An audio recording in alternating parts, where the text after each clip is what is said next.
ചോദിക്കുമ്പോൾ പൈസ എടുത്താൽ ഞാൻ ATM-ഓ? ഞാൻ നിന്നെ ഇന്ന് വരെ ഒരു പൂർ ഫെലോ ആയിട്ട് കണ്ടിട്ടില്ല. Only rich. അതിൻ്റെ കുഴപ്പമോ? നല്ല അടി കിട്ടാത്തതിൻ്റെ കുഴപ്പമാണ്. ഇപ്പം എന്തിനാ എനിക്ക് 200 രൂപ? ചെറിയൊരു ട്രിപ്പ് 500 രൂപ. പക്ഷെ നീ 200 തന്നാൽ മതി ബൈക്കിന് പെട്രോൾ അടിക്കാൻ. എൻ്റെ കർത്താവ്, ഒരു 10 രൂപ കൈ കിട്ടിയ ഇല്ലാത്ത എണ്ണം കെട്ട മോഡിഫിക്കേഷൻ ഒക്കെ ചെയ്യും. എന്നാൽ ഇച്ചിരി പെട്രോൾ അടിച്ചിടാൻ പറ്റത്തില്ലല്ലേ? ഇല്ലത്തെ പട്ടിണി പുറത്ത് കാണിക്കില്ല. എന്നാ ഇല്ല ക്ഷയിച്ചു പോകുമ്പോൾ മോൻ പഠിച്ചോളൂ. പ്ലീസ് അങ്ങനെ പറയല്ലേ. ഒരു 200 രൂപ ഇനി ഞാൻ ചോദിക്കത്തില്ല. ഓൺലി 200. ചില്ലറയില്ല. കുഴപ്പമില്ല ഞാൻ ചില്ലറ ആയിക്കോളാം. ബൈ. എന്റെ പൈസ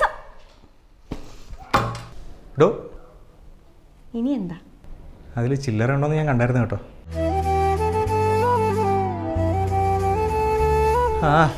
500 പകരം 1000 ചോദിച്ചാൽ മതിയായിരുന്നു ഇല്ലയോ? പോടാ, ഇറങ്ങി പോടാ.